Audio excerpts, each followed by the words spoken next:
Kawawa itong mga ibon, oh. Naging kalansay. Siguro hindi na nakauwi yung mama niya. Baka pinatay ng mga tao.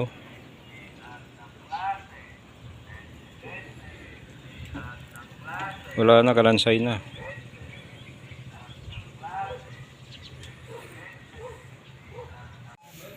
Yan, kapag nangyayari pinatay natin ang mga magulang, kawawa yung mga bata.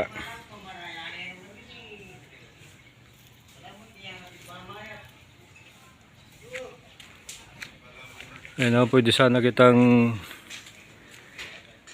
ibalik, kaso wala na, patay ka na.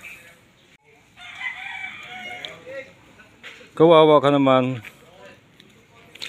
Pinatay nila yung mama mo, hindi ka na nabalikan.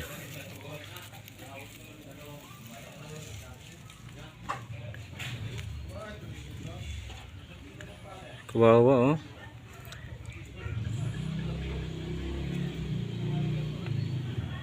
Shhh. Christian.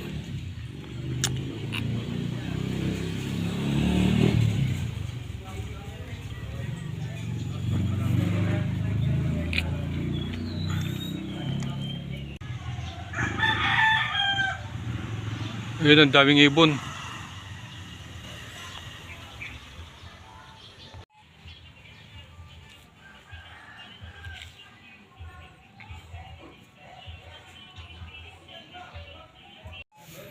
Ayan, kapag nangyayari pinatay natin ang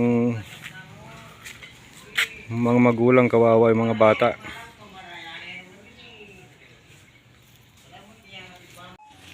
Yung mga ibon, no, ang dami.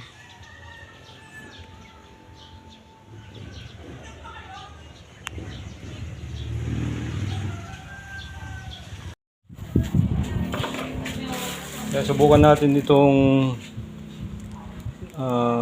lagari para mabot natin yung matataas na sanga. Ayun, ang price niya ay 250. Tingnan natin kung magandang klase ito.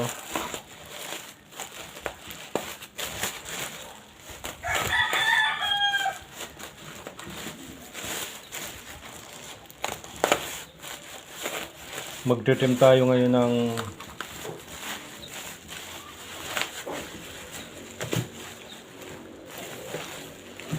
muntik pa akong nasugat.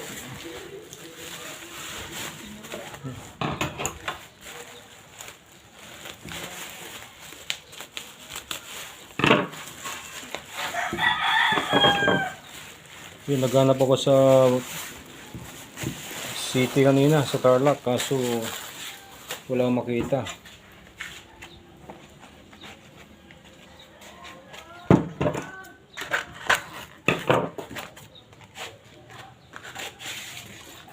Ayun, oh. Ayun, naglagay tayo ng kahoy. Kawayan sana, kaso walang kawayan, magaan yung kawayan, kaya ito na lang ginawa natin. Susubukan natin.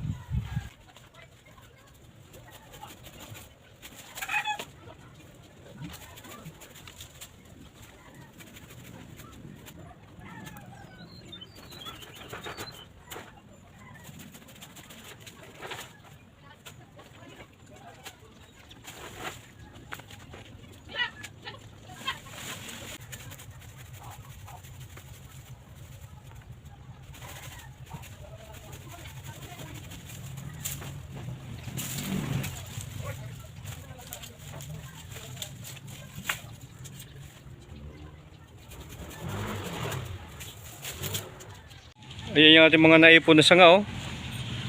Patutuyuin natin yan para mayroon tayong panggatong. Dami. Ayan. Ito yung mga natanim na mga tumubong mangga. Dahil nagbunga yung mangga natin dito, yung mga buto na itinapon ay ito na, oh. Buto ng mangga. Ayun, oh. Katataba, oh. Ito pa, oh. Buto ng mangga. Ayan. Meron pa dito, buto ng mangga. Ito, oh. Pangtanim.